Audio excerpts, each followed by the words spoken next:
The envelope arrived on a Tuesday. It was paper of a shade I had not encountered in years, a creamy, almost yellowed tint, like something from a time long gone. My name was written on the front, in a script I knew instantly, a looping, childish hand that sparked a sudden, unwelcome chill deep inside me.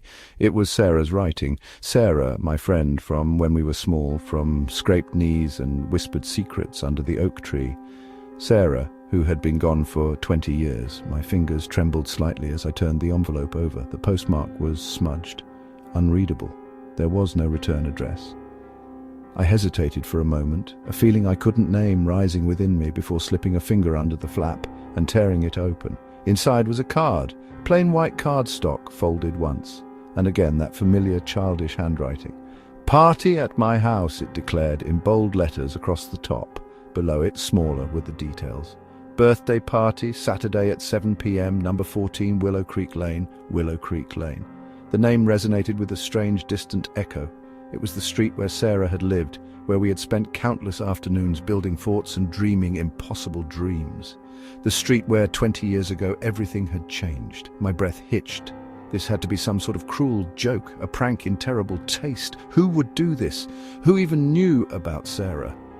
About our childhood friendship? It had been so long ago, a lifetime almost. I reread the card, my eyes scanning for some clue, some hint that would explain this bizarre invitation, but there was nothing else, just the simple, cheerful message and the address. Number 14 Willow Creek Lane. A shiver traced its way down my spine despite myself. I told myself it was nothing, just a coincidence, a silly prank that had managed to unsettle me. But the feeling persisted, a cold knot of unease tightening in my stomach.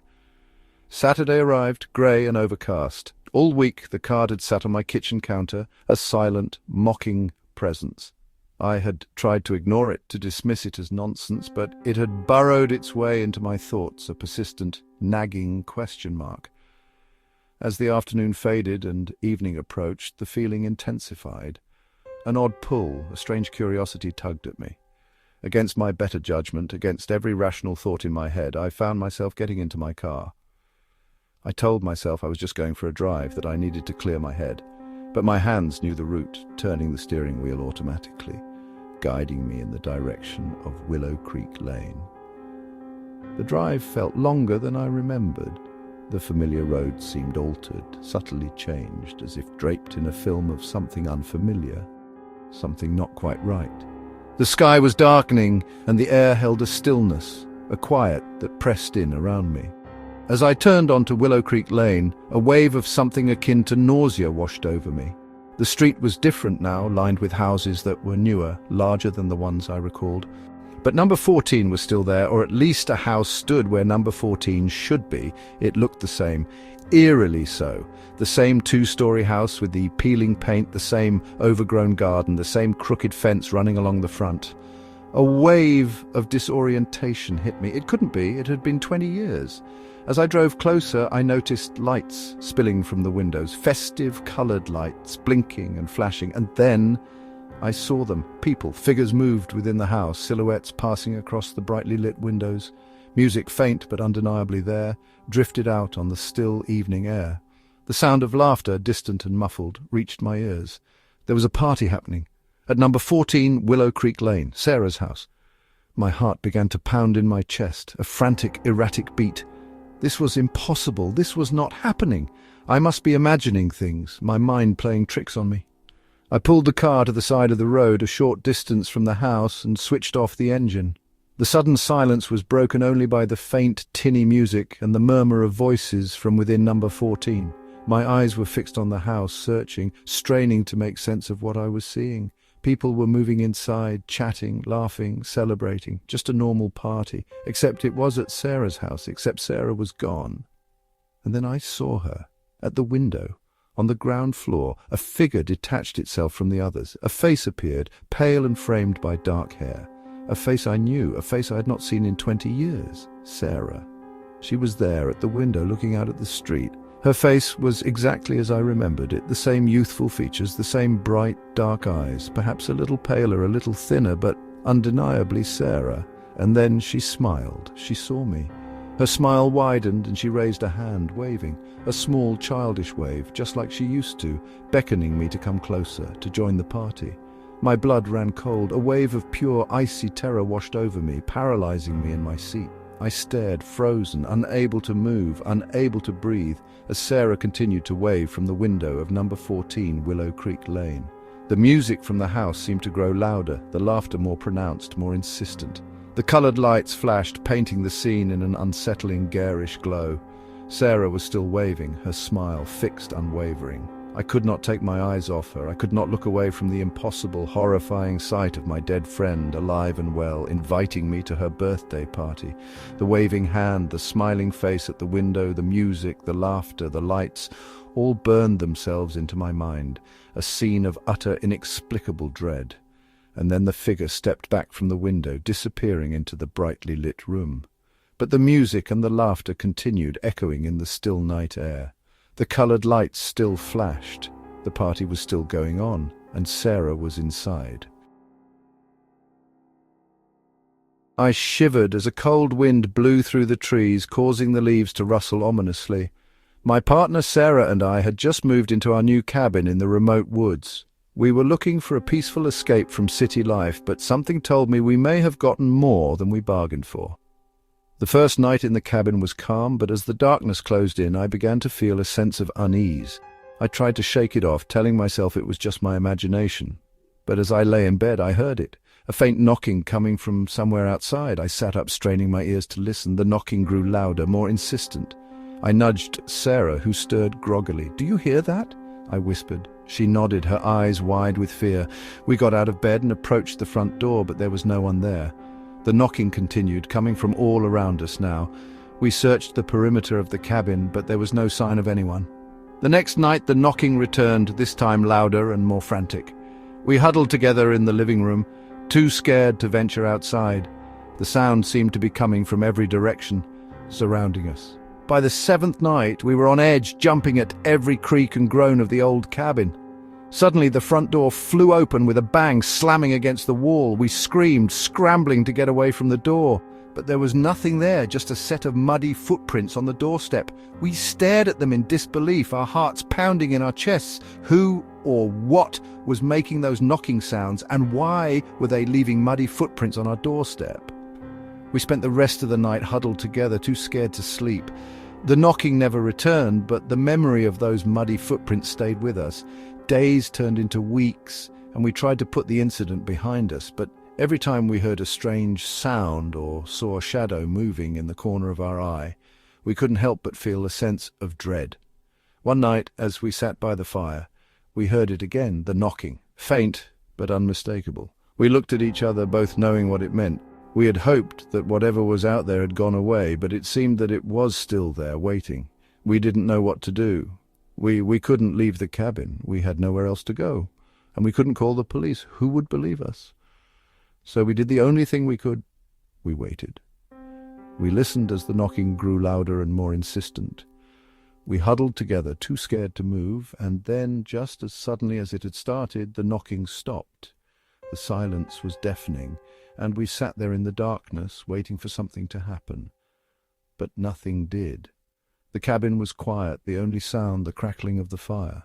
We stayed up all night, too scared to sleep. As the first light of dawn broke through the trees, we finally allowed ourselves to relax. We had made it through the night, and whatever was out there had finally gone away. Or so we thought. As we stepped outside, we saw them, fresh, muddy footprints leading away from the cabin into the dense woods. We stared at them in disbelief, our hearts sinking. We knew then that we were not alone. Whatever was out there, it was still watching us, still waiting, and we knew that we would never be truly safe again. A small hand clutched my leg, trembling. I looked down. A little girl, barely 6 or 7, stared up at me with tear-streaked cheeks. Her grip tightened, her fingers digging into the fabric of my jeans. Her small body shook with silent sobs. I glanced around, searching for her mother. Just a few steps away, a woman in a bright yellow coat stood by the shelves, inspecting a tin of soup. Her brown hair curled softly at the ends. She seemed unaware that her daughter was missing. I pointed toward the woman, expecting the child to run to her. Instead, she buried her face into my leg. Her breathing grew fast and uneven, her whole frame tensed. The woman turned. Her eyes were warm, her face calm. She held out a hand, stepping toward us. The girl stiffened, her small body recoiled. Shoppers passed, barely noticing. A trolley squeaked across the tiles. Somewhere nearby, a cashier scanned an item. The world moved on, unaware. The woman waited, unmoving. Her hand remained extended. The girl did not take it. I knelt, placing a hand on her shoulder. She shuddered, her fingers uncurled from my jeans, but she didn't move toward the woman. Her eyes flicked up to me, wide and full of something far beyond fear. The woman took another step forward. The girl flinched, stepping back. A quiet smile spread across the woman's lips. Her face remained still, her expression unchanged. Something about it was wrong. The girl's chest rose and fell in short, panicked bursts. Her eyes darted to the exit. The woman did not blink. The girl turned and ran. I stayed frozen. The woman turned to me and smiled wider. The shop was crammed with old things. Bits and bobs people didn't want anymore. I liked these places. You could find treasures sometimes, things with stories waiting to be found. My fingers brushed against something plastic and square, tucked behind a stack of dusty board games.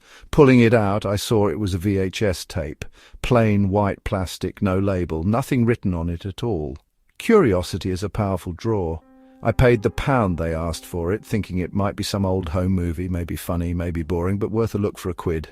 Back home, I popped the tape into my old VHS player. The telly screen flickered to life, all static and fuzz at first, then clearing to show an image. It was a room, a small room lit by a single light hanging from the ceiling, quite dim.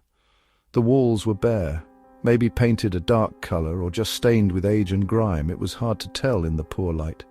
The only thing in the room, apart from the light fitting, was a chair. An ordinary chair, the wooden kind with a woven seat. It sat in the very centre of the room, facing where the camera must be, I supposed. Nothing else. Just the room, the light, the chair. It was still, nothing moved, just the faintest hiss of static from the tape itself. Minutes passed, nothing changed. The room stayed empty. The chair stayed still. The light hung there, not even swaying.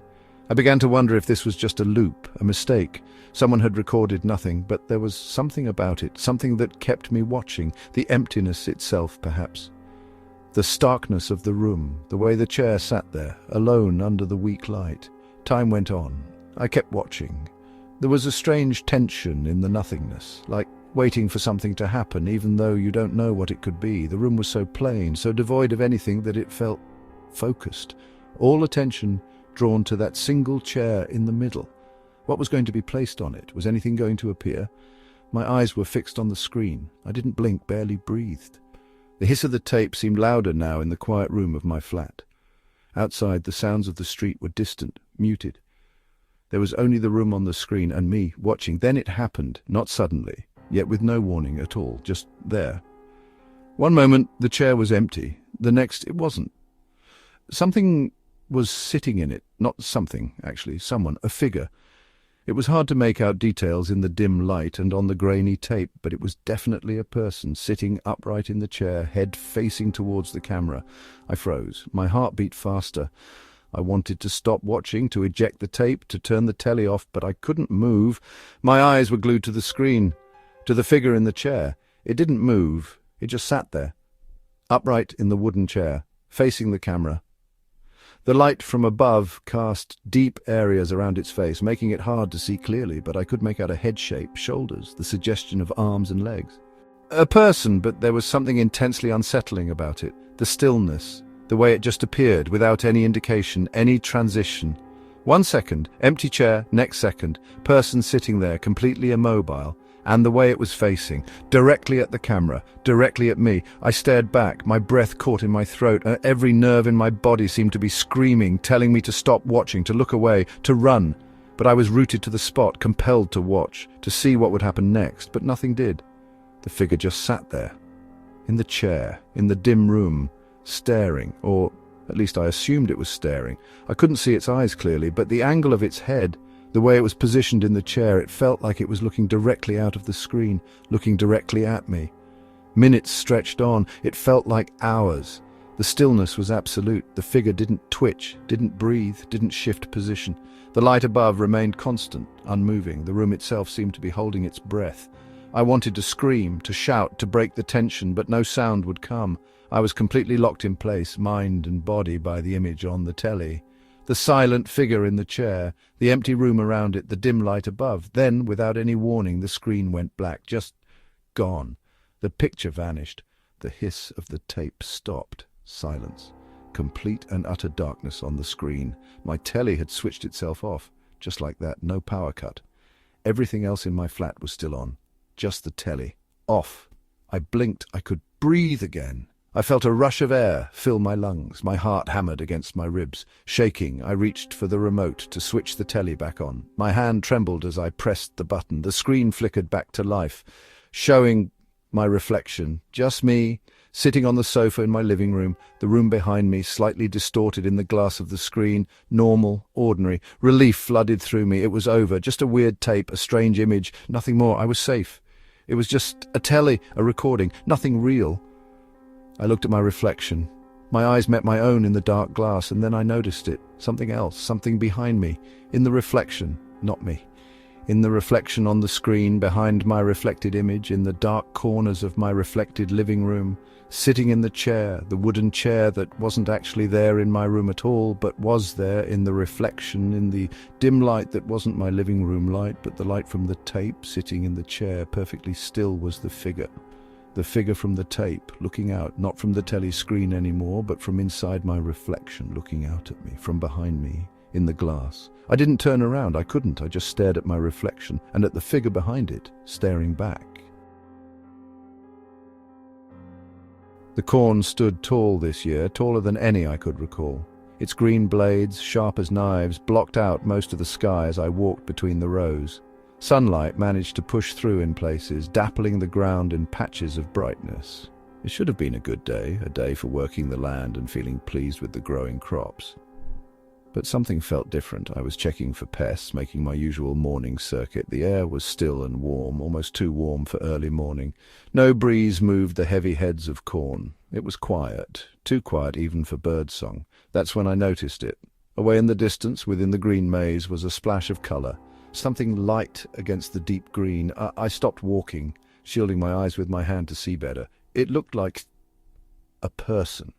Small. Too small to be another farmer. My nearest neighbour was miles away, and he was an old man, not given to wandering. Besides, his land was in the other direction. I moved a bit closer, stepping carefully between the corn rows. Yes, it was definitely a person. A child, standing alone in the middle of my field. That was odd, very odd.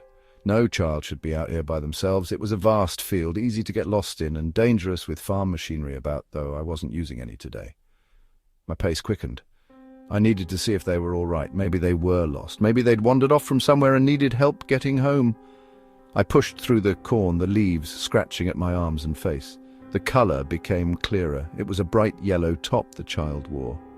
And shorts, maybe blue shorts. It was hard to tell for sure. Even getting nearer, the child was still just standing there, facing away from me, deeper into the cornfield. They hadn't moved since I had seen them. Didn't they notice me coming? Were they hurt? "Hello!" I called out, my voice sounding strangely loud in the still morning air. No answer. The child remained still, their back to me. I walked faster, almost jogging now, pushing hard through the thick corn stalks. I needed to reach them. Something didn't seem right. I got quite near, maybe 20 paces away. I could see more detail now. Small build, definitely a child of maybe 7 or 8 years old. Pale hair, almost white in the sun. Still, they didn't move, didn't react. I called out again, louder this time. "Hello there! Are you all right? Are you lost?" And then it happened, very quick. The child moved, not towards me, but away. They turned suddenly, and I caught a glimpse of a face, pale, very pale. And then they were running deeper into the corn. "Wait!" I shouted, but it was useless. They vanished into the green. Gone, just like that. 1 minute there, the next, swallowed by the corn. I stopped, breathing a bit hard from the short run. Why did they run? Were they scared of me? But I'm just a farmer. I wanted to help. It was just a child. Alone. Still, I felt a jolt of something cold in my stomach. It was the way they moved, so fast, and that face, so pale, too pale for a healthy child playing in the sun. I moved towards the spot where the child had been standing. I wanted to see if there was anything there. Anything to show who they were, where they came from. Maybe they had dropped something, a toy, a bag, anything. Pushing through the last few rows of corn, I reached the place. It was just earth and stalks, nothing on the ground, just the bare soil between the corn plants. I scanned around, looking carefully. Nothing at all, completely empty. Except for something attached to a corn stalk a bit further in, something pale, almost blending in with the dried leaves at the bottom of the stalk. I moved to it. As I got nearer, I realized what it was. Paper. Some kind of paper pinned to the corn stalk. I reached out and touched it. It was thin, brittle paper, yellowed with age, like something very old. Carefully, I unpinned it from the stalk. It was a poster, a faded, damaged poster, and then I saw the picture on the poster, a photograph of a child, the same child I had just seen, the same pale hair, the same small face, the same yellow top. It was definitely the same child, but this poster, it was old, very old. The paper was cracked, the colours washed out. It looked like it had been out in the weather for years. I held it carefully, turning it to read the words at the top. Missing. The word jumped out at me, even faded as it was. Missing child. Underneath, in smaller letters, it said, "Have you seen this child?" Then a name. A girl's name and the date. The date shocked me. It was from decades ago, years before I even bought this farm. Years and years.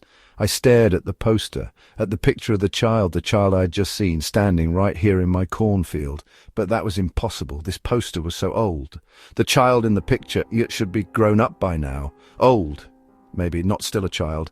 My hand started to shake. I looked back in the direction the child had run, deeper into the cornfield, a field that stretched for acres and acres, a field that could hide anything. The sun was higher now, beating down on the corn. It was very hot, but I felt cold. Cold inside. That child, the poster. It made no sense. None at all. I read the details on the poster again. The girl's name, the date she went missing, the place she was last seen, near this area, near my farm. It listed her age when she disappeared, 7 years old, the same age she looked to be just now. I looked again at the picture, at that pale, small face, and then I noticed something else on the poster, a small detail written at the bottom in faded ink. It said, "Last seen wearing a bright yellow top and blue shorts." My blood ran cold. That was exactly what the child had been wearing, the child I'd just seen, the child who ran when I called to them, the child who vanished into the corn. Slowly I turned around, looking back into the cornfield. The rows of green stalks seemed to close in around me, like walls.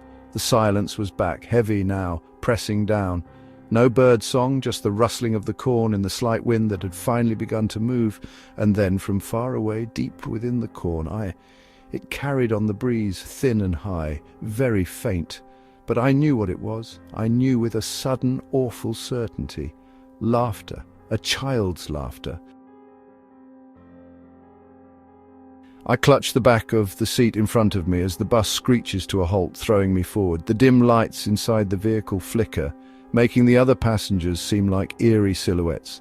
I'm the only one who gets on at this stop, and I know I'll be in for a long, solitary ride home. As I make my way down the aisle, my eyes land on a familiar figure, a young girl no more than 10 years old, sitting by the window, dressed in a faded yellow sundress. Her dark hair is tied back in a ponytail and her eyes stare blankly into the night outside. She's always there, every night, never changing, never acknowledging anyone. I've grown accustomed to her presence, but it still sends a shiver down my spine. The bus lurches forward and I grab a seat a few rows behind the girl. I try to focus on my book, but my gaze keeps drifting back to her. She never moves, never blinks, just sits there like a statue. I've seen her for weeks now, and I've begun to wonder if she's some kind of apparition. The other passengers seem oblivious to her presence, but I've noticed the driver glancing at her in the rear-view mirror from time to time. I've tried to strike up a conversation with him about her, but he just shrugs and says he doesn't know anything. Tonight I decide to ask him again. As the bus rumbles down the highway, I get up and walk to the front, standing beside the driver's seat. I tap him on the shoulder and he looks up at me, startled. I nod toward the back of the bus where the girl sits. The driver's expression changes from curiosity to confusion. He looks at me like I'm crazy, then turns to glance in the rearview mirror.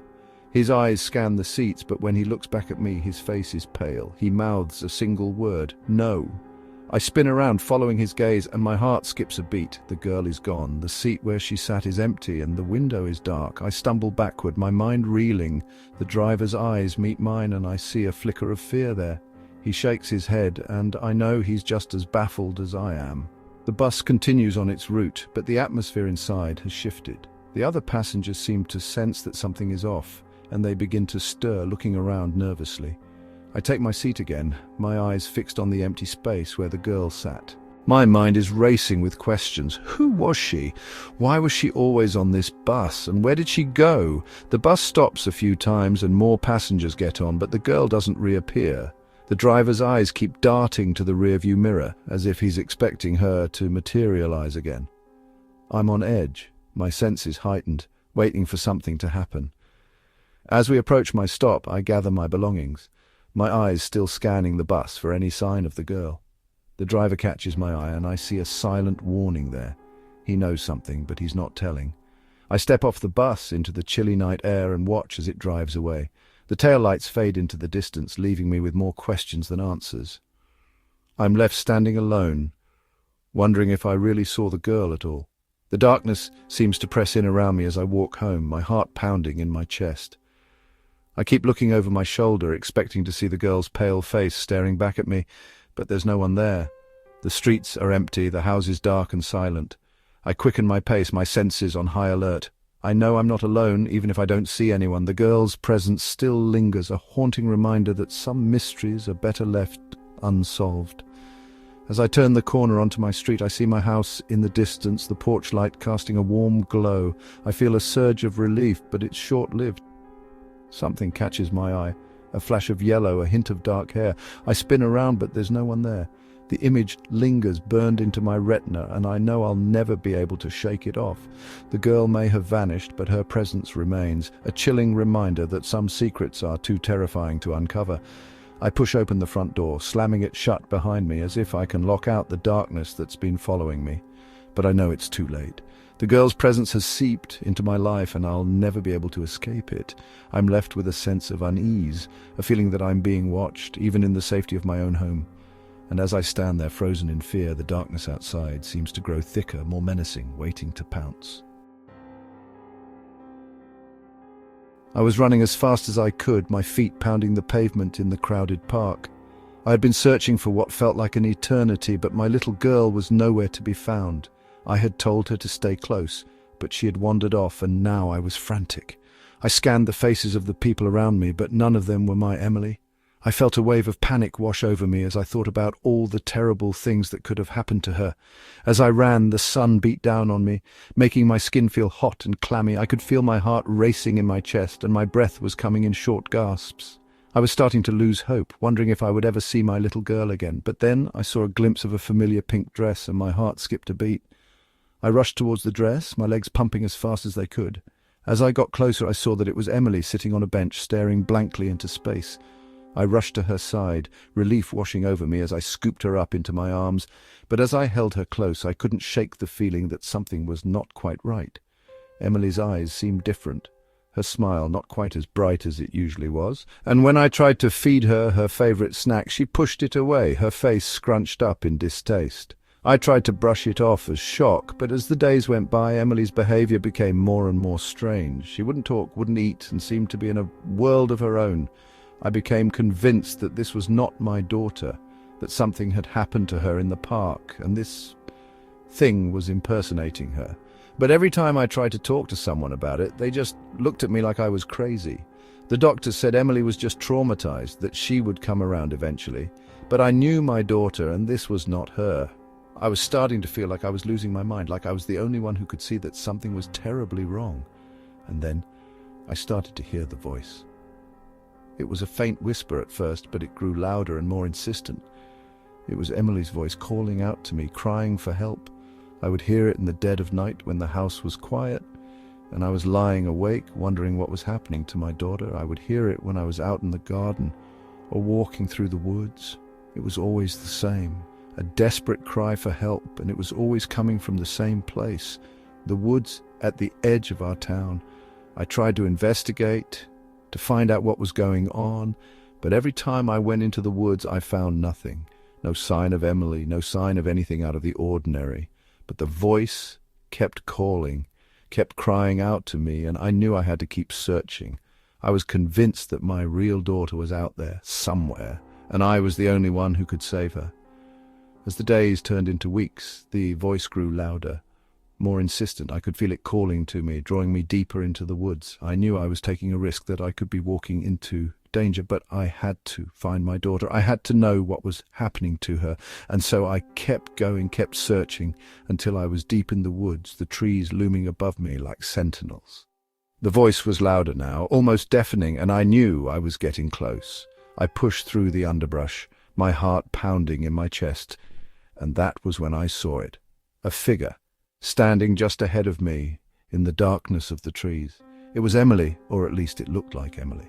But as I looked into her eyes, I saw something that made my blood run cold, something that made me realize that I might be too late.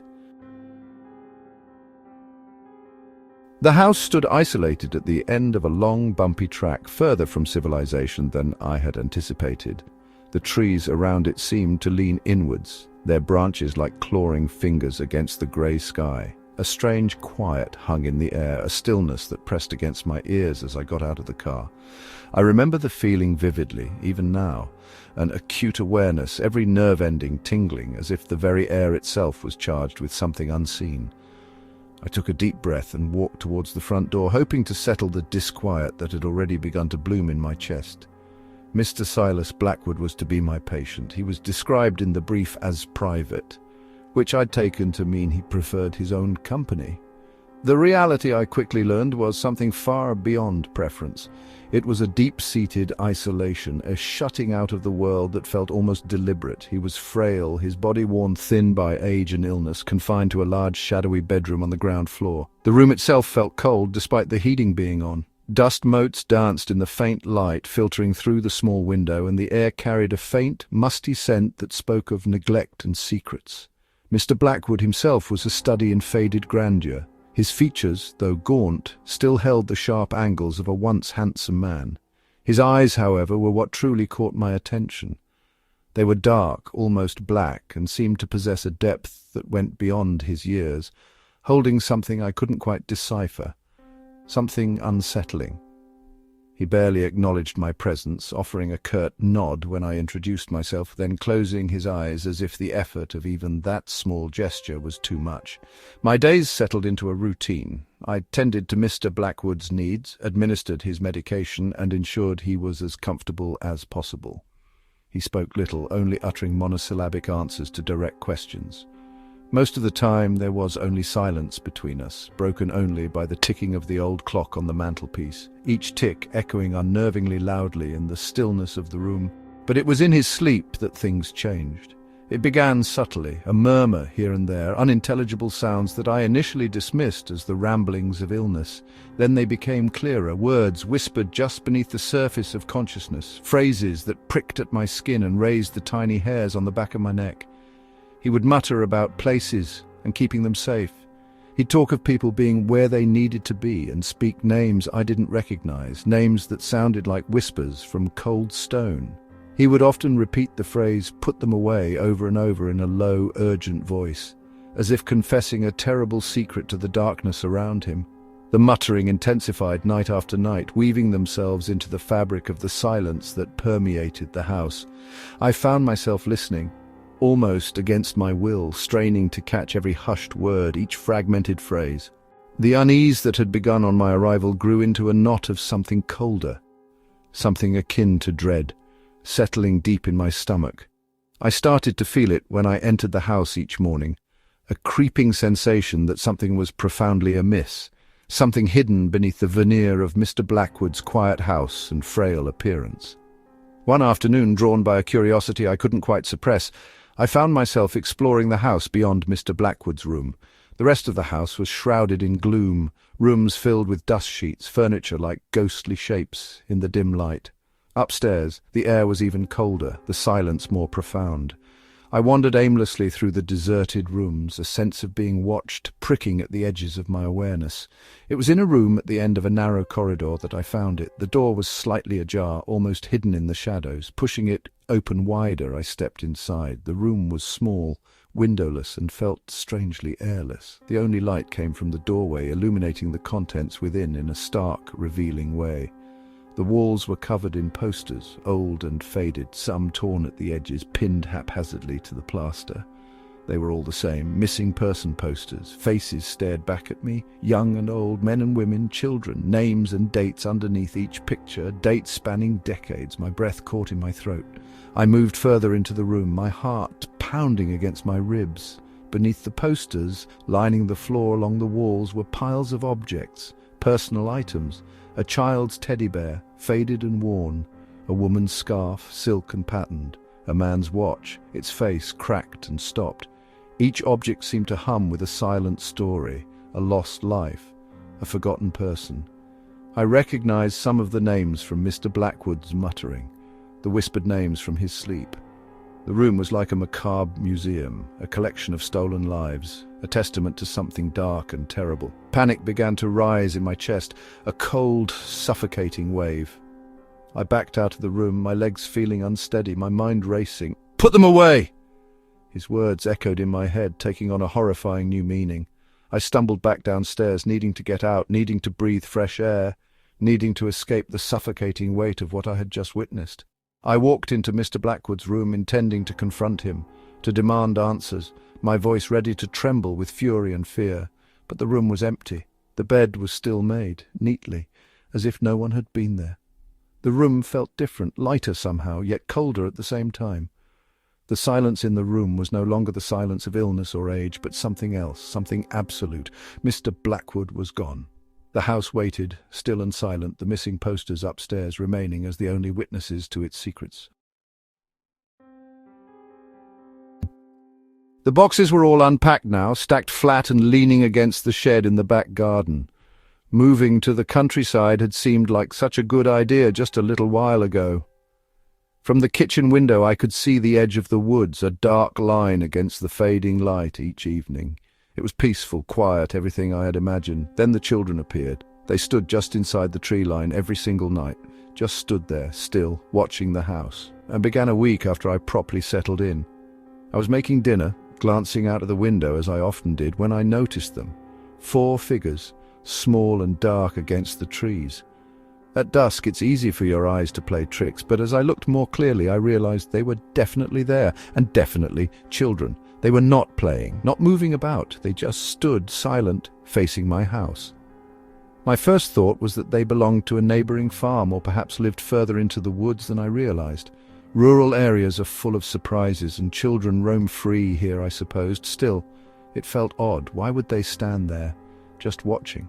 The next evening I looked again, and they were there, the same number, maybe even a couple more, always at the edge of the trees, always still.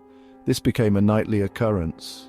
As the sun began to dip and the shadows lengthened, they would arrive, not in a noisy way, just appearing. It was like they simply materialized from the darkening woods.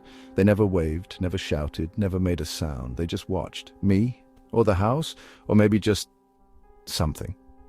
It started to get to me. I tried to ignore them. I drew the curtains earlier in the evenings, hoping that if I couldn't see them, perhaps they would go away, but the feeling persisted. Even with the curtains drawn, I knew they were out there.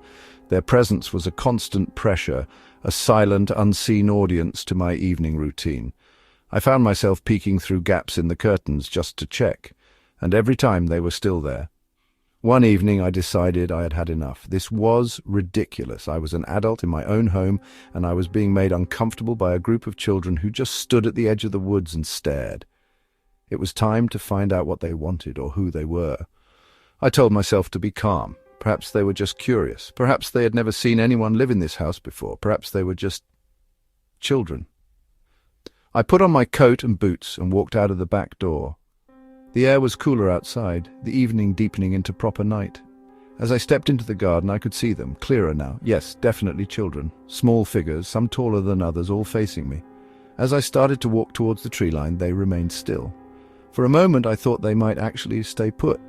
Then as I got a little bit nearer, perhaps halfway across the garden, they moved, not towards me, away. They turned as one and vanished into the trees, just like that. 1 minute they were there, the next they were gone, swallowed up by the darkness of the woods. I walked to the tree line, looking in. Nothing, no sound, no sign. It was as if they had never been there at all, just the trees and the undergrowth rustling in the gentle breeze. I stood there for a while, feeling a bit foolish. They were just children, scared off by an adult approaching them. That was all. There was nothing sinister, nothing frightening, just kids.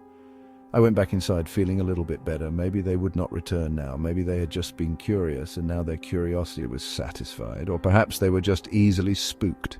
The next evening I approached the window with a bit of trepidation, but also a sense of resolution. If they were there, I would ignore them. If they were not, then maybe they had gone for good. I peered through the gap in the curtains. They were there, exactly as before, standing at the edge of the trees, just watching. My feeling of relief from the previous evening evaporated instantly. This time, I didn't go outside. I just watched them from the window, feeling a strange mix of annoyance and something else, something colder. They were not just curious children. Something about their stillness, their silence, their unwavering focus on the house. It was unsettling. It felt deliberate. Night after night, they continued to appear. I tried different things. Sometimes I would switch off all the lights in the house and stand in the dark, watching them. They were still there, visible in the dim light, their shapes darker than the trees behind them. Sometimes I would make a lot of noise inside, hoping to scare them away. Bang pots and pans, turn the music up loud. Nothing changed. They remained silent, still, watching. Sleep became difficult. I would lie in bed listening to the sounds of the night, and all I could think about was them out there, in the dark, at the edge of the woods. Were they still there now? Were they always there, even when I couldn't see them? The thought was always present, a low hum of anxiety beneath everything else.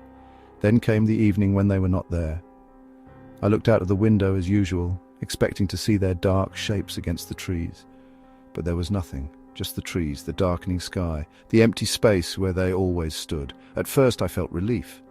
Perhaps they had finally gone away. Perhaps whatever game they were playing was over. Perhaps they had simply stopped. But the relief was quickly replaced by a different feeling, something colder, sharper. If they were not there, then where were they? It was not normal for them to be gone. Their presence had become a constant, something I had come to expect, even dread. Their absence was unusual. It felt different. I went to the back door and opened it, stepping out into the garden. The night air was still and quiet. No sound of children, no rustling in the trees, just silence. I looked towards the tree line, half expecting them to suddenly appear, as if their absence was some kind of trick, but they were not there. The tree line was empty. Then I noticed something else. On the grass, leading from the trees towards the house, were marks, darker patches on the green lawn. I walked closer, my heart starting to beat a bit faster. Footprints, muddy footprints, small footprints, children's footprints. They started at the edge of the woods, right where the children always stood, and they led across the grass towards the house, not towards the house in general, but directly towards the back door, my back door, the one I was standing in, the one I had just opened. I followed the footprints with my eyes, my breath catching in my throat.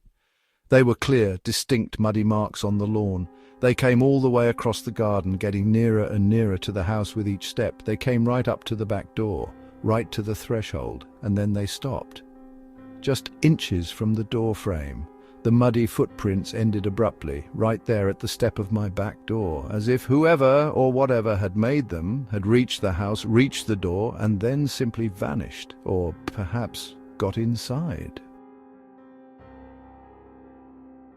The morning began like any other on the building site, but something felt different. A strange stillness hung in the air despite the usual clamor of machines and men.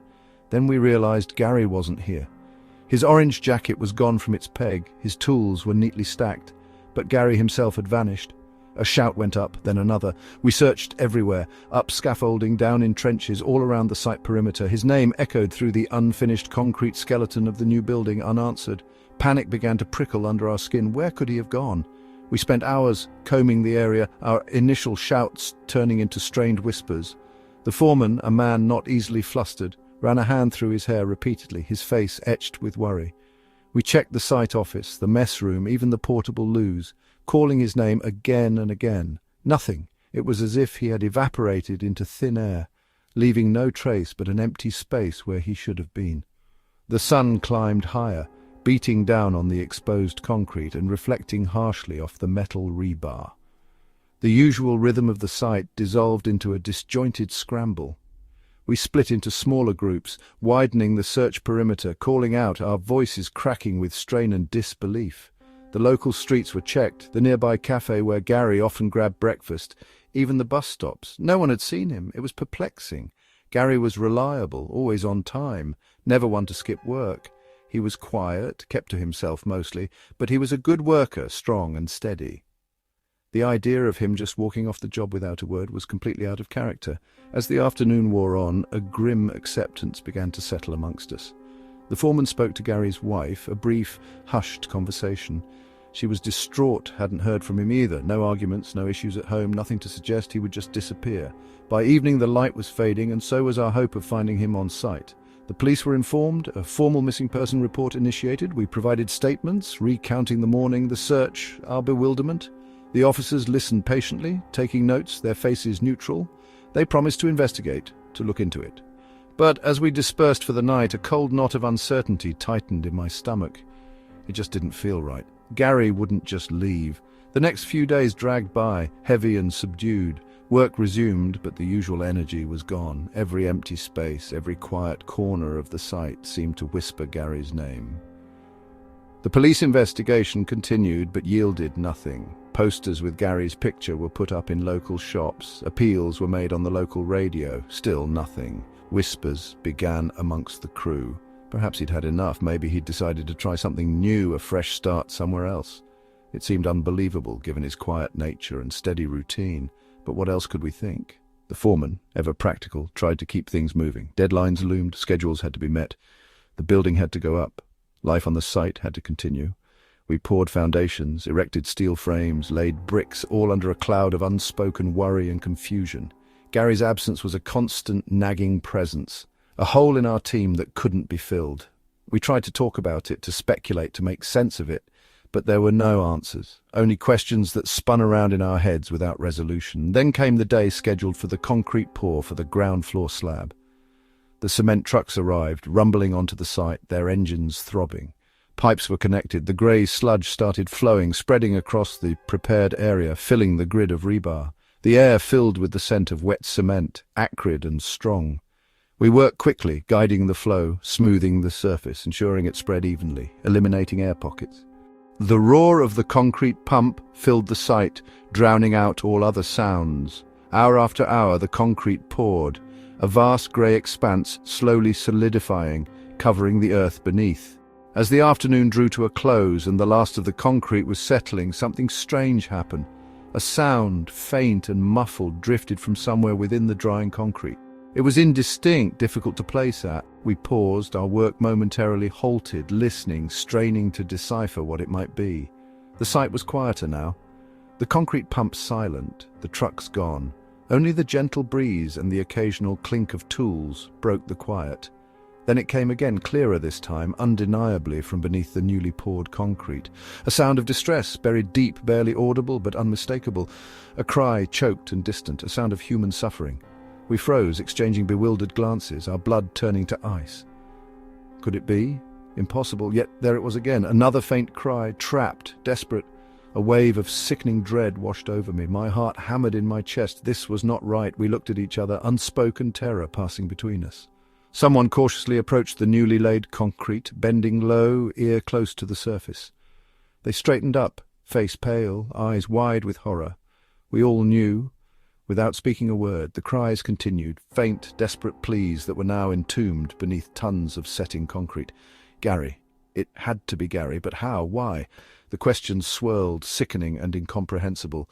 The foreman who had been overseeing the pour, his face now ashen, barked orders. "Stop everything! No one says a word! No one goes anywhere!" His voice was strained, tight with panic. He grabbed his mobile, retreating to the site office, his conversation hushed and urgent. We stood there frozen, staring at the vast grey slab that had become a tomb. The faint cries continued, growing weaker now, fading into the silence of the settling concrete. Soon men in suits arrived, cars pulling up quickly, blocking the site entrance. They spoke to the foreman in hushed tones, their faces grim. We were told to down tools, to go home. The site was closed. Questions were met with blank stares, official reassurances that everything was under control, that there was nothing to worry about. We were paid for the day, told to return next week, but the faces of the men in suits, the foreman's tight-lipped silence, the memory of those muffled cries, none of it added up to reassurance. We left the site in stunned silence, each of us carrying the dreadful secret of what lay beneath the concrete. The image of that vast grey slab solidifying over the sounds of despair was burned into my mind. The unanswered questions, the chilling reality, the heavy silence descending over everything, it was all deeply unsettling. Later that evening, news reports mentioned a temporary site closure due to unforeseen structural issues. Nothing about a missing man, nothing about screams. The story was being controlled, sanitized, buried as effectively as the cries beneath the concrete. Life on the site resumed eventually, a few weeks later. The ground floor was completed, the building continued to rise floor by floor towards the sky. No one spoke of Gary, no one mentioned the concrete pour. The unspoken agreement hung in the air, a thick blanket of enforced silence. But every time I walked across that ground floor, across that vast expanse of concrete, I could still hear them, faint and muffled, echoing in the silence of my own mind, and I knew with a chilling certainty that some secrets are buried so deep they can never truly be forgotten. The building stands tall now, finished and gleaming, but underneath it all, beneath the smooth grey surface, there is a different kind of foundation, a silent scream encased in concrete, forever unheard, forever unresolved. The ping of the phone cut through the quiet night. Another ride request. 2:47 a.m. flashed on the screen. Grimacing, I accepted, the need for the money winning over my desire for sleep. The pickup point was out past the edge of town, near the old Blackwood forest. Not a place you'd usually find anyone needing a ride this late. Still, people go to strange places at strange times. I drove, the road illuminated only by my headlights, the trees either side looming like dark giants. Reaching the pin on the map, I pulled to the curb. A figure stood by the side of the road, mostly hidden in the gloom. A woman. She opened the back door and slid inside. I glanced up into the rearview mirror to acknowledge her. Standard practice. She sat very still, facing straight ahead.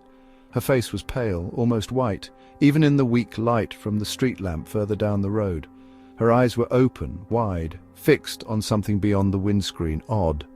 No greeting, no instruction, just silence and that fixed stare. Maybe she was tired. People often are at this hour. I pulled away from the curb and onto the road. The silence in the car grew. It pressed down, making the inside of the car feel small, contained. Usually, even if people were quiet, there'd be some small sound. A shuffle, a sigh, something, but there was nothing from the back seat, just that unwavering stare reflected in the mirror. I checked the mirror again after a minute or two, more out of curiosity than anything else. She hadn't moved, still staring straight ahead like a statue. I cleared my throat, thinking to ask if she was all right, or at least confirm her destination. But the words caught in my throat. There was something about her stillness, her absolute lack of acknowledgement, that made me hesitate. I swallowed and focused back on the road. The route took us further into the darkness, the streetlights thinning out until it was just the headlights and the blackness of the forest closing in on either side. The air inside the car felt colder suddenly, despite the heater being on. A shiver ran down my spine. It was just the late hour, I reasoned. Late nights always played tricks on you. Another glance in the mirror. Still there, still staring. The seatbelt across her chest was pulled tight. Good, at least she was safe. I should really just ask her where she wanted to go, but the question remained unspoken. A strange feeling settled in my stomach, a knot of something I couldn't name. It was like the air itself held its breath. I drove on, the silence becoming heavier with each passing moment. The road twisted and turned, leading us deeper into the woods. Branches scraped against the side of the car. The headlights cut tunnels through the darkness, revealing only more trees, more blackness. I checked the mirror again, habit now, more than anything. Except this time the back seat was empty. My heart lurched. I slammed on the brakes, the car screeching to a halt in the middle of the deserted road. Panic seized me. Empty. She was just there seconds ago. I whipped around in my seat, twisting to look into the back. No one, just the empty leather of the seat, except the seatbelt. The diagonal strap was still fastened, clipped into its holder. It was pulled taut as if someone had just been wearing it. My breath hitched in my chest. Impossible. She was just in the back seat. Where could she have gone? The doors were locked. I always kept them locked, especially at night out here. I reached back and tried the rear doors, locked just as I thought. The windows were all up. No way she could have gotten out. Not without me noticing. And the seatbelt. Why was the seatbelt still fastened if no one was there? My hands trembled as I put the car in park. I turned off the engine, plunging us into near-total silence, broken only by the faint rustling of leaves in the distance. I unclipped my own seatbelt and turned fully around, staring at the empty back seat. The fastened seatbelt mocked me. It made no sense. It was like something out of a nightmare. Had I imagined her? Had I just hallucinated the whole thing? No, I knew I hadn't. I'd seen her in the mirror, her pale face, her wide eyes. I'd felt the strange chill in the car. She was real, but where had she gone? I leaned over the seat, peering closely at the back. Nothing. No sign of her, no sign of anything unusual apart from the seatbelt still stubbornly fastened. I reached out and unclipped it, the sudden click echoing loudly in the silence. The strap recoiled back into its housing. Now the back seat was completely empty, utterly normal, except it wasn't normal. Something profoundly strange had just happened. My mind raced, trying to find a rational explanation. Maybe she'd somehow opened the door while I was driving and jumped out, but that was crazy. The doors were locked. And even if she had, I'd have felt it, seen it, the sudden rush of air, the door swinging open. And the seatbelt, it made no sense. It was as if she'd just vanished. Fear, cold and sharp, pricked at me. This wasn't right. This was deeply, unsettlingly wrong. I started the engine again, my hands still shaking. I needed to get out of here. Now. I put the car in drive and pulled away, not bothering to turn around. Just forward, back the way I came, away from this place, away from the woods, away from the memory of that pale face in the mirror. The rest of the drive home was a blur. I kept glancing in the mirror, expecting to see her again or something else. But there was nothing, just the empty road behind me. I got back to my flat, parked the car, and practically ran inside, locking the door behind me. I didn't sleep much. The image of the woman's face, the feeling of cold silence in the car, the impossible disappearance, replayed over and over in my mind. The next morning, sunlight streamed through the window, making the events of the night before seem distant, almost dreamlike. But the knot of unease in my stomach was still there. I made a cup of tea and sat down with my laptop, needing to distract myself. I opened a news website, scrolling through the local headlines. Then I saw it, a small article buried down the page with a faded photograph. Local woman still missing, anniversary of disappearance. My blood turned to ice. I clicked on the article. It told the story of a woman, Sarah Jenkins, who had vanished without a trace 5 years ago. She had last been seen walking near Blackwood Forest late at night. The area mentioned in the news report, it was the same area where I had picked up the silent woman the night before. The photograph in the article, it was a grainy, low-resolution picture, but the face was unmistakable. It was her. The same pale face, the same wide, staring eyes I'd seen in my rearview mirror. My hand went cold around my teacup. The article said the police had never found any leads, any explanation for her disappearance. It was a complete mystery, 5 years, and last night I had picked her up, or something that looked exactly like her, in the same area she had vanished from.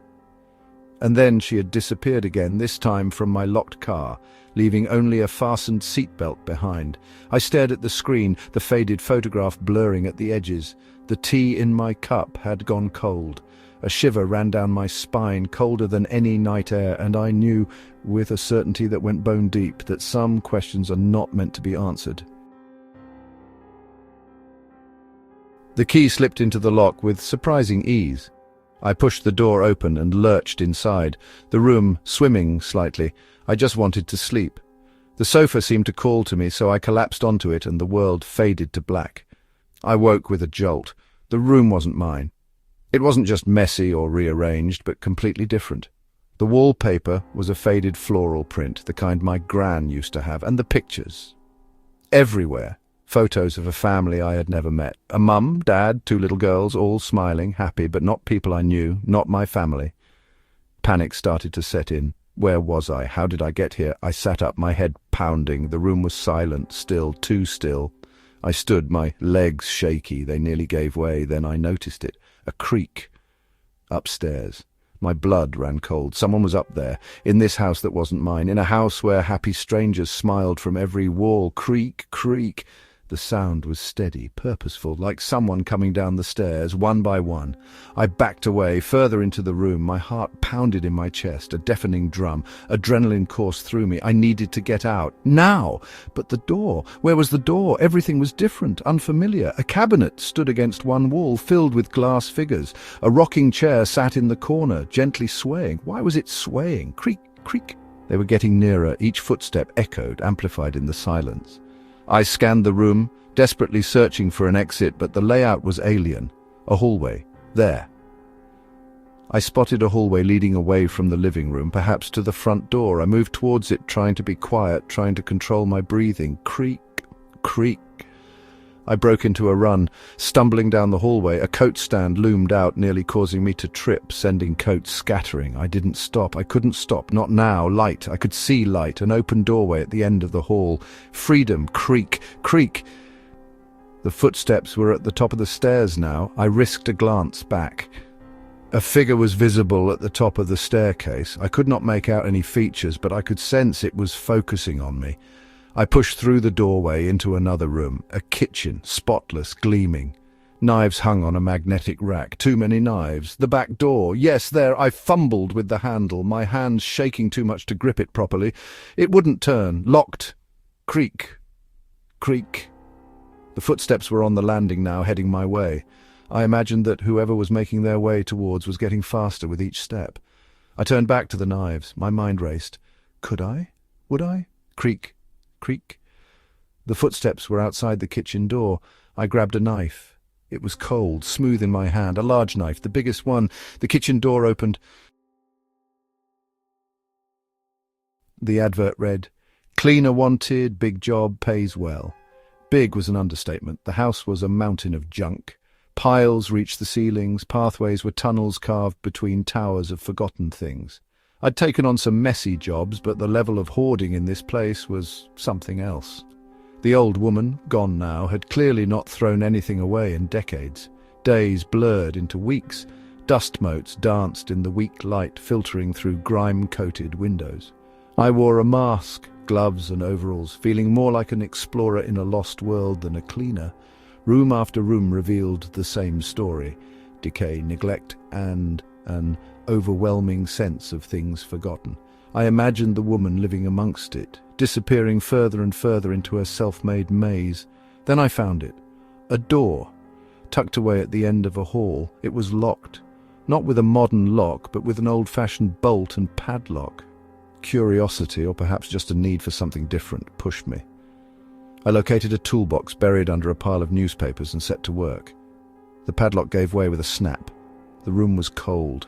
Colder than the rest of the house, a strange sweet scent hung in the still temperature. It took a moment for my eyes to adjust to the dim light. When they did, I gasped. Mannequins.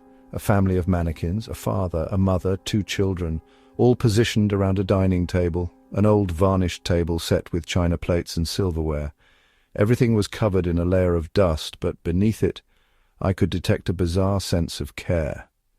It was as if someone had meticulously arranged this scene and then simply walked away. The father mannequin sat at the head of the table, his plastic eyes staring blankly ahead. The mother mannequin, her painted smile frozen in place. The children, smaller versions of their parents, sat obediently on either side. But there was one empty seat. It was at the opposite end of the table, directly facing the father. The chair was pulled out slightly, as if someone had just stood up or was about to sit down. An intense feeling bubbled inside me. What was this? Some sort of bizarre art installation? A forgotten stage set? Or something far stranger? I wanted to leave. The room pressed in around me. The silence was absolute, broken only by the sound of my own breathing. The plastic faces of the mannequins bore into me. Turning, I reached for the door handle. It was then that I detected it. A faint sound behind me.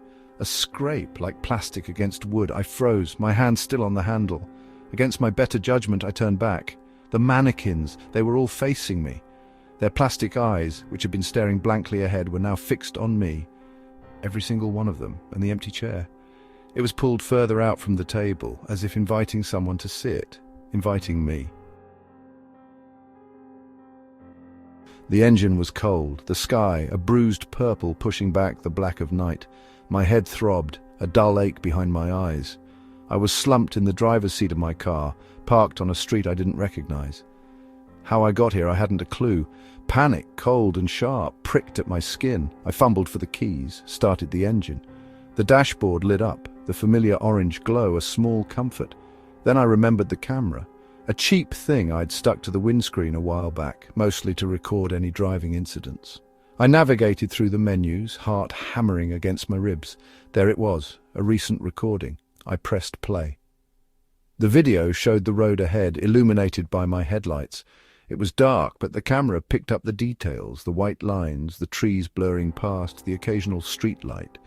I was driving, but where? Then a figure shifted in the passenger seat. My breath hitched. Someone was sitting next to me. He was facing toward me. I didn't know him. The man's face was partially obscured by the darkness, but I could make out enough. High cheekbones, deep-set eyes, a mouth that didn't smile. He was giving directions, gesturing with a strangely long-fingered hand. I could see my own hands on the wheel, following his guidance. The road twisted and turned. The houses became fewer, replaced by fields and trees. Deeper into the countryside we went. The man continued to direct me, his voice inaudible on the recording, but his intent clear. He knew where he was going. He knew where he wanted me to go. I swallowed hard, bile rising in my throat. Who was this person, and why couldn't I remember him, or any of this? The recording continued. I was driving faster now, the speedometer needle creeping upwards. The landscape was becoming increasingly desolate, the trees closing in on either side of the narrow road. Then the man pointed to a track leading off the main road, barely more than a dirt path. I hesitated, just for a moment, before turning the wheel. The track was uneven, the car bumping and jolting. The trees were so close now, their branches scraping against the sides of the car. It was pitch black outside, the headlights struggling to penetrate the gloom. And then we stopped. The man turned fully to me, his features now illuminated by the dashboard lights. His eyes were dark, pools of emptiness. He seemed to be smiling, but not with joy. He leaned in. The recording cut out, the screen went blank. I stared at it, my mind reeling. What happened then? Where were we? Where was I supposed to go? I frantically rewound the footage, played it again and again, searching for some clue, some indication of what happened next. But there was nothing. Just the image of the man, his dark eyes and strange smile burned into my brain. I looked around. The street was silent, deserted. The sky was getting lighter, the purple giving way to grey. I needed to get out of here. I needed to find somewhere safe. I put the car into gear and drove. Away from the street, away from the unknown. I drove for hours with no destination in mind. Just driving, trying to outrun the fear that was gnawing at me. The image of the man in the passenger seat, the empty track in the woods, the sudden cut in the recording, all played on repeat in my mind. Eventually I found myself back in the city. I parked the car outside my flat, my legs feeling numb. I went inside, locked the door, and collapsed onto the sofa. I stayed there for hours, staring at the ceiling. I couldn't shake the feeling that I was being watched, that someone was waiting for me. I had the TV on, but I couldn't concentrate on anything. My mind was consumed by the man in the car, the lost hours, the empty road. As darkness approached, I drew all the curtains and checked all the doors and windows. I double-locked everything. I felt like a prisoner in my own home. Sleep was impossible. Every creak of the building, every rustle outside the window sent shivers down my spine. I kept seeing his face, the dark eyes, the unsettling smile. I got up and went back to the car. I checked the dashboard camera again, desperate for more clues. Had it recorded anything else? Had it captured anything after the initial recording ended? I found another video, this one taken a couple of nights after the last one. I pressed play. It started the same way with me driving at night, but this time the road was different. It twisted and turned, leading me through a dark, overgrown forest. It was not a road I recognized at all. The dashboard lights flickered, and I realized with a jolt there was someone in the passenger seat again, the same man. I watched, frozen to the spot, as he directed me down the winding road. I gripped the steering wheel, my knuckles white. I had no idea where I was going, but I followed his instructions without question. The road became increasingly narrow, the trees closing in around us. The camera shook violently. Suddenly the car lurched to a halt. I gasped. We were at the end of the line. I could see a ruined building through the windscreen. The mystery man turned towards me. I braced myself for something terrifying to happen. He just smiled. The video cut. I checked the video again. Nothing. No beginning, no end. Was there anything else? I found a third video, this time recorded just last night. I clicked play. I was driving. The road was unfamiliar. The man, he was there. The car drove towards a light. I could see a figure clearly standing in the light, waiting. The tape cut. My fingers were shaking as I ejected the memory card from the camera. I had to destroy it. I had to stop this. I ran upstairs to the kitchen, grabbed a hammer from the tool drawer. I smashed the memory card into tiny pieces, then gathered up the fragments and threw them in the bin. I went back downstairs, feeling slightly calmer. I went to the living room. He was sat on my sofa. I froze. He smiled. He stood. He moved towards me. The clown was there again last night, standing at the end of the hallway, just outside my bedroom door. I tried to tell Mum and Dad, but they just ruffled my hair and told me it was a bad dream. But it wasn't a dream. Every night I wake up. Not from screaming or anything like that, just awake. And when I open my eyes, there it is, the clown, tall and skinny, all white face and painted smile. It never moves, just stands there. I pulled the covers higher, trying to block it out. Maybe if I couldn't see it, it wouldn't be there. I squeezed my eyes shut, wishing for morning, wishing for the sun to chase it away. But even with my eyes closed, I could picture it. The white face, the red grin, the dark eyes that seemed to sparkle even in the dim light. When morning eventually came, I ran to Mum and Dad. I explained about the clown, how it appeared every night, how it spooked me. They sighed, exchanging glances. Dad suggested a nightlight. Mum offered warm milk before bed. They were trying, I knew, but they didn't understand. That night, Dad put up a nightlight in the hallway. It glowed softly, pushing back the darkness. I, from my bed, hoping the light would keep the clown away. I tried to sleep, but I was too nervous. I kept staring at the doorway, waiting, and then I woke up. The nightlight did little to calm my fears. The clown was there still. Maybe the light made it worse. It seemed brighter, clearer. The smile seemed wider. It was still tall, still skinny, but something was different. I stayed frozen, unable to move or scream. My heart hammered against my ribs. I didn't blink, terrified that if I did, it would be nearer. Morning arrived. Eventually, I ran to Mum and Dad again, more frantic. I begged them to believe me. I told them about the nightlight and how it didn't work. This time, Dad seemed a little less dismissive. He promised to check things out. That evening, after I was in bed, I found Dad in the hallway. "Just doing a check," he whispered. He adjusted the nightlight, peering into the shadows. I watched him, hoping he would see something, anything. But he just smiled reassuringly and told me to go to sleep. I pretended to sleep, listening for Dad to leave. Once I was sure he was gone, I opened my eyes a crack. The hallway was empty. The nightlight cast a gentle glow. I waited, every nerve on high alert. Then I woke up. The clown was there. It hadn't moved. It was still at the end of the hall, but now I noticed something else.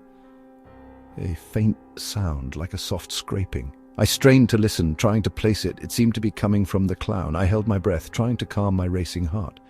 The scraping sound continued, a soft, persistent noise that made my skin crawl. I wanted to scream, but I couldn't. I was frozen, paralyzed by fear. The next morning, I was beyond being scared. I was desperate. I grabbed Mum's hand and pulled her towards my room. "You have to see it," I cried. "It's there, every night." Mum looked concerned. She led me back to the kitchen and sat me down. Dad joined us, his face etched with worry. They talked to each other, low voices I couldn't quite make out. Finally, Dad spoke to me. He said they were going to do something. He said they were going to put up a camera in the hallway just to make sure everything was okay. That night, a small camera was mounted above my bedroom door, pointing down the hallway. Dad explained that it would record everything and he would check it in the morning. It might finally prove that I wasn't imagining things. I tried to sleep, but I couldn't relax. The thought of the camera watching made me even more anxious. I kept wondering what it would capture. Would it show the clown? Would it show the scraping sound? And then I woke up. The clown was there. It looked directly at the camera, or at least it looked in the direction of the camera. Its painted smile seemed wider than usual. The dark eyes seemed to bore into me, even from that distance. I closed my eyes, willing myself to disappear. I wanted to be anywhere but there, staring at that horrible figure. I stayed like that, eyes shut tight, until the first rays of sunlight peeked through my curtains. As soon as the sun was up, I raced to find Mum and Dad. They were already in the living room, sitting in silence. Dad held a tablet in his hands, his face pale. Mum's eyes were wide, her expression blank. They didn't say anything. They just handed me the tablet. The screen showed footage from the hallway camera. It started with an empty hallway, the nightlight glowing softly. Then after a time, a figure appeared at the end of the hall. The clown. It was exactly as I described. Tall, skinny, white face, painted smile. It stood there, stock still. Then it moved, just a fraction. It turned its head, looking directly at the camera. And then, the scraping sound. On the tablet, I could see what was causing it. The clown was holding something long and thin. Something that glinted in the nightlight, a knife. It was dragging the knife along the wall, creating that scraping sound. Slowly, deliberately, the footage continued. The clown stood there, knife in hand, scraping the wall. For hours, until the sun began to rise, and then it vanished. Mum and Dad watched me, their faces etched with disbelief and horror. I wanted to say something, but I couldn't find the words. I just stared at the tablet, replaying the footage in my mind. Dad got up and walked towards the hallway. He stopped just outside my bedroom door. He looked at the wall, his face getting paler by the second. He reached out and touched the wall. Then he turned around, his eyes wide with terror. "There's something on the wall," he whispered. "Something scratched into the paint." I walked over to him, my heart pounding. I looked at the wall, and there it was, scratched into the paint, barely visible in the daylight. A message, 3 simple words, written in jagged, uneven letters. "I'm not real." Right from the start, there was the hole. It appeared in the flower patch near the back fence, not big, just a small dark spot in the soil. I tidied the garden often, so I knew it hadn't been there the day before. I patted some earth into it, smoothed it over, and didn't think more about it. The next morning the hole was back, and bigger. It was as if something beneath the ground was pushing the soil upwards and outwards. A small frown creased my forehead as I got the spade and refilled it, packing the earth down firmly. I even placed a large stone on top, hoping that would keep it closed. But the following day, the stone had been pushed aside and the hole was larger, deeper. The dark earth seemed to drink the light. I began to feel a prickle of discomfort. It defied any simple explanation. There were no animals that could dig with such precision, such purpose. This was more than just a burrow. We tried everything. We filled the hole with rocks, rubble, even an old car tire. Each morning the debris would be strewn across the garden, the hole gaping wider, its darkness more profound. We measured the depth with rope and plumb line, but we never touched bottom. It was as if the hole led to an infinite abyss beneath our quiet suburban garden.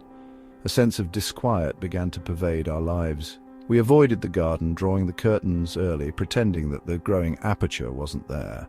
However, it was always there, at the edge of our awareness, a silent, dark accusation. One evening there was a change in atmospheric pressure. The sky was a bruised purple. The trees stood stark against the horizon. An odd stillness hung in the atmosphere, broken only by the frantic chirping of crickets. I glanced out of the window at the flower patch. The hole was enormous now, an inky maw that dominated the garden. Sleep evaded me. I tossed and turned, a knot forming in my stomach.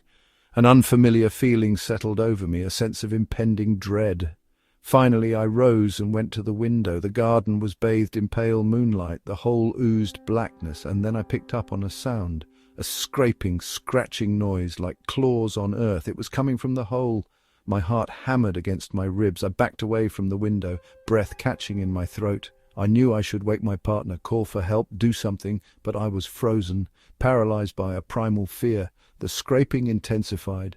Soil spilled over the edges of the hole. I strained my eyes in the dim light, trying to make out what was happening. And then I saw it. Something was emerging from the hole. It was dark, indistinct, but undeniably there. It pulled itself upwards, inch by inch, out of the darkness.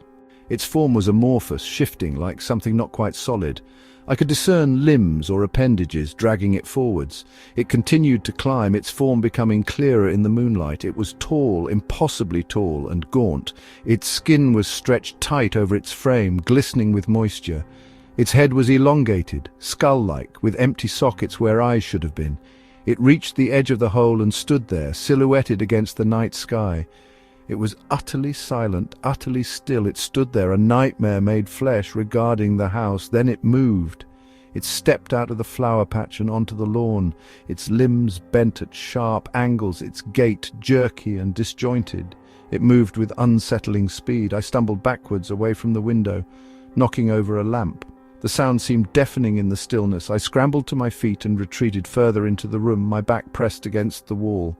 It was getting near the house now, gliding across the grass with swift, unnatural strides. I watched as it reached the patio doors, its dark form filling the glass. It paused, its eyeless sockets fixed on me. A coldness washed over me, a chilling sense of violation. I was exposed, vulnerable, trapped in its gaze. It knew I was there. It had come for me.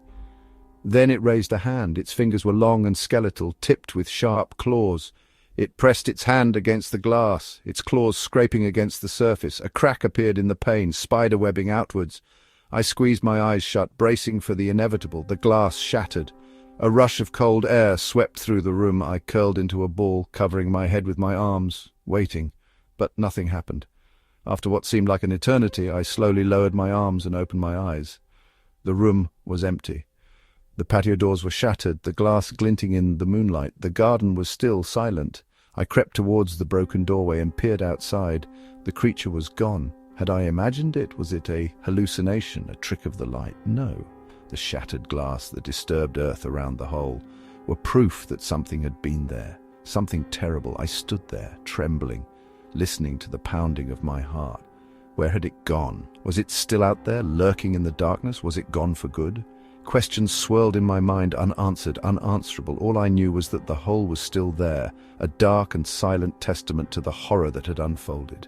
I remained there, transfixed, staring into the darkness, uncertain of what the morning would bring and what, God forbid, was residing in the hole now. The old hospital had been empty for years, but the owners wanted it kept in good nick. I was the bloke they paid to do it. Mostly it was checking for leaks, making sure vandals hadn't got in, that sort of thing. Not exactly exciting, but it was a job.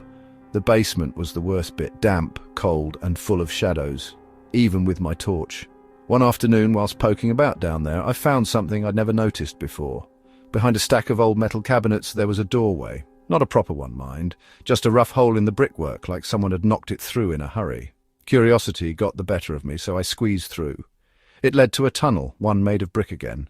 The beam from my torch danced ahead, showing me the way. The passage stretched ahead, the air getting colder and damper with each step. It wasn't on any of the building's plans. I kept going. The tunnel twisted and turned. It was a maze under the hospital. After what seemed like ages, the passage opened into a larger chamber. My torch beam swept across the room, revealing its contents. Old hospital beds, rows and rows of them. Most were rusted, with torn and stained mattresses. Medical equipment was scattered around, covered in dust and grime.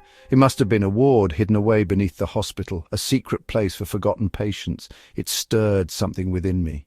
The dust lay undisturbed on almost everything, but then I noticed something else. Footprints, fresh footprints in the dust. My blood iced over. Footprints leading deeper into the tunnel network. Someone had been down here recently. Someone other than me. My pulse raced as I followed the prints. They went down another passage, narrower than the previous ones. The walls felt like they were closing in around me. The feeling of being trapped set in. The air was still, quiet, too quiet. The passage opened into another room. This one was smaller, circular, with a drain in the center of the floor. Restraints, like the ones used to hold patients down, were bolted to the walls. The footprints went right to the drain and then stopped. I shone my torch into the drain, but I couldn't see the bottom. It was just a black hole, disappearing into the earth. I backed away, my heart hammering against my ribs. I needed to get out of there. This place, something wasn't right. I turned to retrace my steps, but then I something different. More footprints. These weren't the same as before. These were bare feet, smaller, and they were going my way, towards the main chamber, towards me. A shiver ran down my spine. I spun around, shining my torch down the passage. Nothing, just darkness and the cold, damp walls. I hurried back to the main chamber, my breath catching in my throat. The rows of beds seemed to loom in the torchlight like silent witnesses to something terrible. I scanned the room, searching. The bare footprints were there, plain as day, heading towards the tunnel I'd come from. Driven by a primal urge to escape, I ran after them. Back through the twisting passages, my torch beam bouncing off the walls. The cold seemed to seep into my bones. I quickened, adrenaline coursing through my veins. I burst back into the basement of the hospital, scrambling through the hole in the wall and shoving the metal cabinets back into place. I didn't stop to think, I just ran. I ran out of the hospital, out of the gates, and didn't stop until I was back in my flat, locking the door behind me. I sat there, catching my breath, my mind racing. Who had been down there? And what were those footprints? The questions swirled around in my head, but I had no answers. All I knew was that I never wanted to go back to that place again. But even in the safety of my flat, I couldn't shake the feeling of being watched. I kept glancing at the window, half expecting to see something staring back at me. Sleep didn't come easy that night. Every creak and groan of the building sent a jolt of fear through me. The next day, I decided I had to tell someone. I went to see my boss, Mr. Harrison. I explained what I'd found in the basement, the hidden tunnels, the footprints. He listened patiently, but I could tell he didn't believe me. "Look, lad," he said, "that old hospital's been empty for years. There's nothing down there. You're probably just imagining things." I tried to argue to make him understand what I had, but he wouldn't listen. He just patted me on the back and told me to get back to work. Feeling frustrated and dismissed, I returned to the hospital. I couldn't let it go. I had to know what was going on. But I couldn't bring myself to go back into the basement. Instead, I decided to explore the rest of the hospital. I wandered through the empty wards, the operating rooms, the waiting areas. Everything was covered in dust and decay. The silence was deafening. It was like the building was holding its breath, waiting for something to happen. As I explored, I kept an eye out for any sign of the tunnels. I checked behind walls, under floors, in any place I thought might lead to the underground network, but I found nothing. It was like the tunnels had never existed. Just as I was about to give up, I found something. In one of the old offices, tucked away in a corner, there was a stack of files. They were old, yellowed, and covered in dust, but I could still make out the title on the top file. Patient Records, Experimental Ward. My heart quickened. I opened the file and began to read. The records detailed a series of experimental treatments that had been performed on patients in the hospital. Treatments that were disturbing, things that should never happen to anyone. As I kept going further into the files, my hairs stood up. The files contained more details on missing patients, patients who had disappeared without a trace, with the notes stating they were transferred to the underground ward for monitoring and evaluation. I slammed the file shut, my hands shaking.